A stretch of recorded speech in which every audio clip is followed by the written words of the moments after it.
প্রথমেই শুকনো খোলায় কিছু মশলা রেডি করে নিচ্ছি। দালচিনি, লবঙ্গ, ছোট এলাচ, জায়ফল, জয়িত্রী, শাহজিরা দিয়ে শুকনো খোলায় ভালো করে ভেজে নিলাম। এটাকে ঠান্ডা হতে দিয়ে গুঁড়ো করে নেব। সর্ষের তেল গরম করে ঘি দিলাম, তার মধ্যেই পটলগুলো ভেজে নিচ্ছি। একদম ইউনিক একটা রেসিপি, দেখলেই বুঝতে পারবেন। পুরোটা দেখুন সম্পূর্ণ নিরামিষ। তো এর মধ্যেই পটলগুলোকে নুন হলুদ দিয়ে ভেজে নিচ্ছি সোনালি করে। তো এটা এতটাই ভালো খেতে হয়, আপনারা কিন্তু ভগবানকেও এটা ভোগ হিসাবে নিবেদন করতে পারেন। পটলগুলো দেখুন ভাজা হয়ে গেছে, আমি তুলে নিচ্ছি।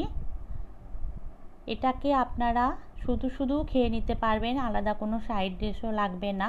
তো আবার কিছুটা সরষের তেল গরম করে ওর মধ্যে আবার একটু ঘি দিলাম, জিরে ফোড়ন দিলাম, তেজপাতা দিলাম, একটু শুকনো লঙ্কাও দিয়ে দিলাম।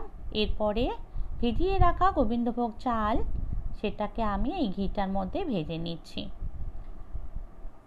ভালো করে একটু নেড়ে ছেড়ে এর মধ্যে কিছু গুঁড়ো মশলা অ্যাড করছি। জিরের গুঁড়ো, ধনের গুঁড়ো, কাশ্মীরি লঙ্কার গুঁড়ো আর কিছুটা আদা, সব দিয়ে একটু জল দিয়ে ভালো করে কষিয়ে নিয়ে তার মধ্যে এবার ভেজে রাখা পটলগুলো অ্যাড করে দিচ্ছি। মশলার সাথে এবার পটল, চাল সব একসাথে কিছুক্ষণ ভেজে নিচ্ছি। পুরো মশলার ফ্লেভারটা পটলের মধ্যে চলে আসলে এর মধ্যে প্রয়োজন মতন গরম জল অ্যাড করে দিলাম। দেখুন পটল ভাজা আছে, চালটা গলতে গলতে যেটুকু পটল গলার সেটুকুও গলে যাবে। হলুদ দিলাম প্রয়োজন মতন। এর মধ্যে এবার প্রয়োজন মতো নুন মিষ্টিও অ্যাড করে দেবো। অসাধারণ খেতে হয় জানেন তো। এই রেসিপিটা অবশ্যই একবার ট্রাই করবেন। লাস্টলি নামানোর আগে যে ভাজা মশলাটা প্রথমেই করেছিলাম ওইটাই ভালো করে গুঁড়ো করে নিয়ে এর মধ্যে মিশিয়ে দিলাম। এখন এটাকে ঢেকে রেখে দেবো কিছুক্ষণ। পুরো ফ্লেভারটা যখন এনহান্স হয়ে যাবে তখন এটাকে সার্ভ করে দেবো।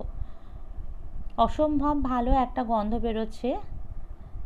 রেসিপিটা অবশ্যই ট্রাই করবেন আর আমাকে কমেন্টে জানাবেন। এরকম অনেক ভালো ভালো বেঙ্গলি অথেন্টিক রেসিপি পেতে অবশ্যই আমার পেজটাকে ফলো করবেন। রেসিপিটা ভালো লাগলে লাইক, কমেন্ট, শেয়ার করবেন।